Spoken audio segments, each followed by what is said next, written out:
Hello everyone. Before we start, make sure to like and subscribe to the channel, and leave a comment with where you're from and what time you're watching. Your support helps us bring you more stories like this. Now, let us begin. In 1895, the Coombes family lived in a terraced house at 35 Cave Road in Plaistow, a poor working-class area of East London. That summer was unusually hot, and daily life in the neighborhood continued largely without notice. The household consisted of Robert Coombes Sr., his wife Emily, and their two sons, Robert and Nathaniel. Robert Sr. was employed as a purser and chief steward for the National Steamship Company, a position that required him to spend long periods away from home traveling across the Atlantic. Despite his frequent absences, Robert Sr. was regarded as a diligent provider. His work allowed the family to maintain financial stability, and he ensured that household expenses were covered during his voyages. Emily Coombes was well known among neighbors and was widely described as a devoted wife, a careful housekeeper, and an attentive mother. She was considered pleasant and respectable, and the couple were generally well liked within the community. These favorable opinions, however, did not extend to their sons. Robert, aged 13, and Nathaniel, aged 12, were known to perform well academically, yet teachers often regarded them as precocious and rude. Neighbors described both boys as sullen and morose, noting that they seemed unlike their parents in temperament. They were also said to be deceitful and dishonest in small matters, behavior that caused some locals to criticize Emily for being too lenient. As early July 1895 approached, the family's routine appeared unchanged, shortly before Robert Sr. prepared to leave London once again. On July 5, 1895, Robert Coombes Sr. left his home in Plaistow to board the steamship France, scheduled to sail from London to New York City. His departure followed a familiar routine, shaped by his employment with the National Steamship Company. Before leaving, he said goodbye to his 37-year-old wife, Emily, and their two sons, Robert and Nathaniel.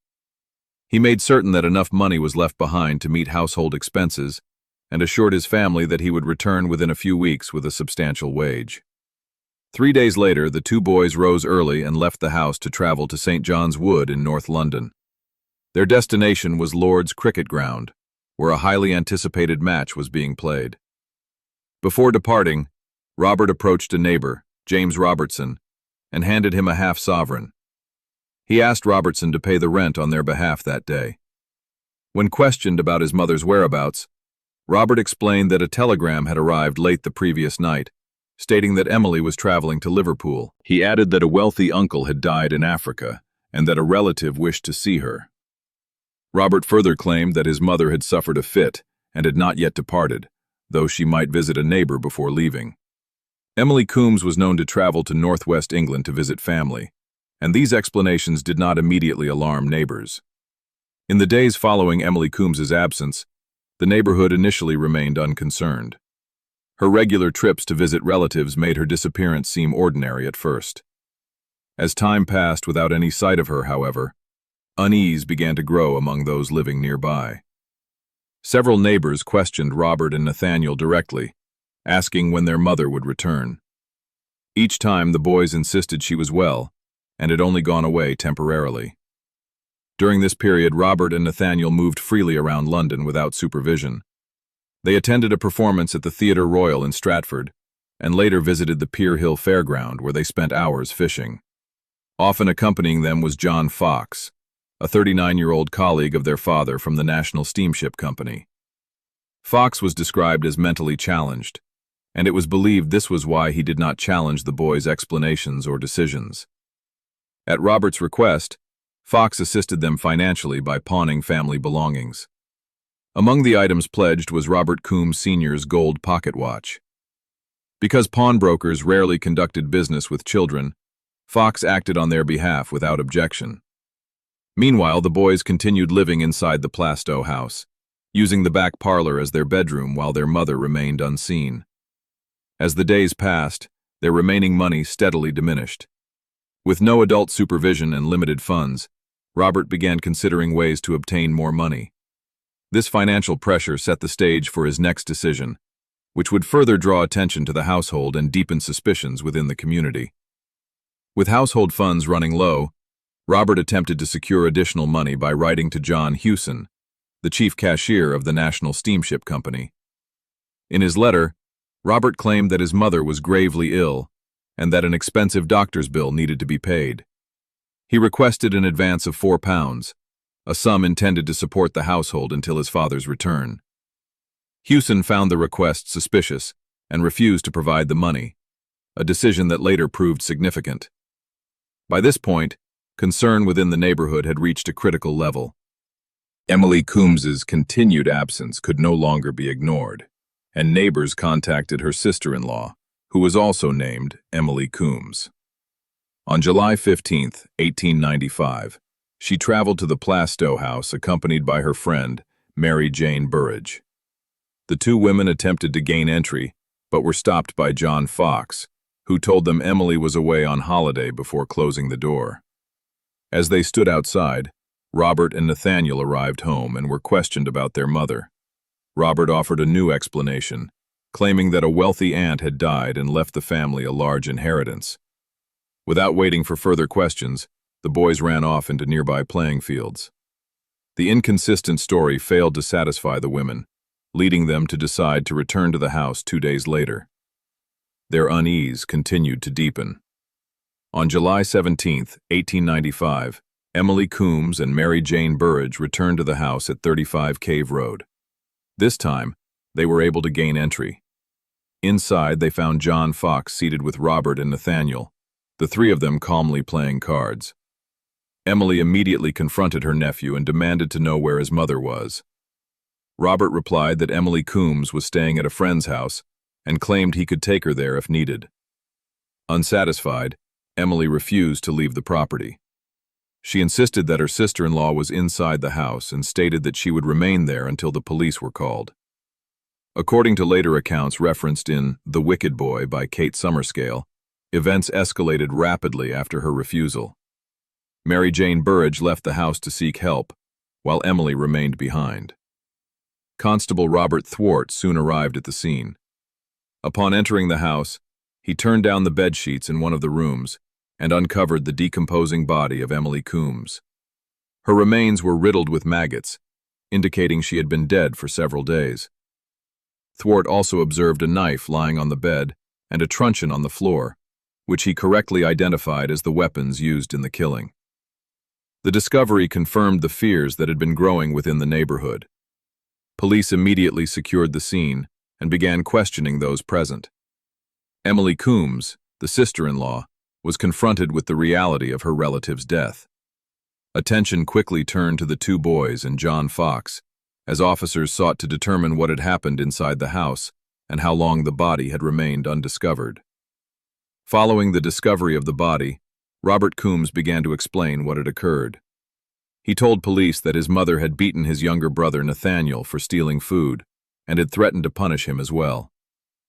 According to Robert, Nathaniel became frightened and said that he wanted to stab their mother but could not bring himself to do it. Robert claimed that Nathaniel then asked him to carry out the act instead.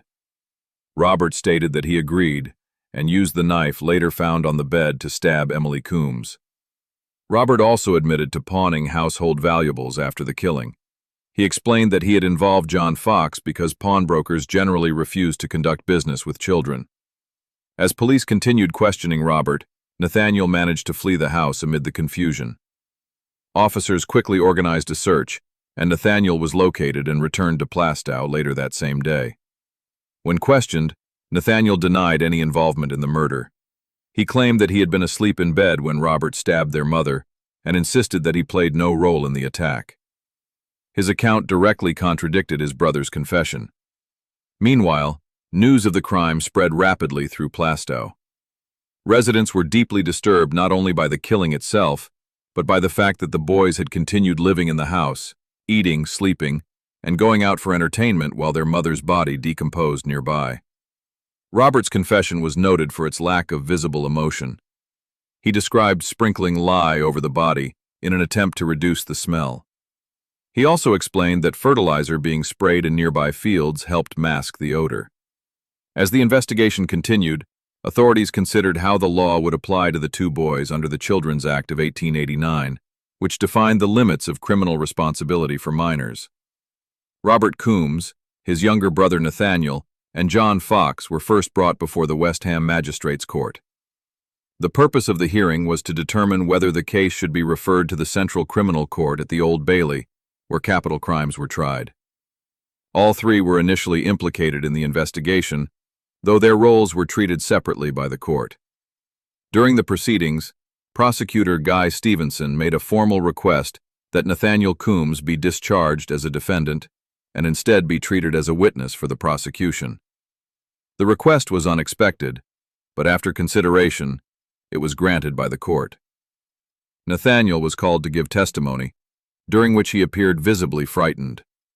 Reports from the hearing stated that he became distressed and sobbed while being questioned by Magistrate Ernest Bagalay about the events surrounding his mother's death. After Nathaniel's testimony concluded, the magistrates ruled that Robert Coombes and John Fox would be committed for trial at the Old Bailey on charges relating to murder. Observers later remarked on Robert's behavior following the decision. As he was placed into a cab and transported back to Holloway Prison, where he had been held since his arrest, he was reportedly seen laughing. Nathaniel, now formally discharged, was not returned to custody. Instead, he was placed in the care of his mother's older sister. The hearing effectively separated the brothers, placing Robert on course to face a capital trial, while Nathaniel's role shifted to that of a witness. The legal process now moved toward the Old Bailey, where the full case against Robert would be examined. The trial of Robert Coombes began on September 16, 1895, at the Old Bailey in central London.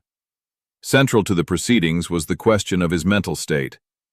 Robert's father testified that his son regularly suffered from debilitating headaches and described complications during his birth. Doctors had reportedly used forceps with considerable force, leaving permanent marks on Robert's temples. This history was corroborated by the family physician, Dr. John Joseph Griffin, who confirmed that Robert's early medical experiences could have contributed to his ongoing health issues. During the trial, Robert displayed a calm demeanor. He initially entered a guilty plea as the charges were read aloud, but his counsel, William Grantham, instructed him to change his plea to not guilty. Robert's familiarity with courts was noted. At the age of 12, he had attended the Essex Assizes alone to watch the trial of murderer James Reed. This prior exposure was mentioned during proceedings to contextualize his composed behavior. Police Inspector George Gilbert testified regarding Robert's collection of penny dreadfuls discovered in the family home. These cheaply produced publications typically contain sensationalized stories of crime, detectives, and the supernatural. Gilbert suggested that Robert's interest in violent literature might explain his capacity to commit the murder without apparent remorse. Robert reportedly found the testimony amusing and behaved mockingly during the session. Additional testimony was provided by George Edward Walker, the medical officer at Holloway Prison, who had assessed Robert's mental health while he was in custody. Walker also presented a letter written by Robert to a neighbor, portions of which outlined the boy's expectations regarding release.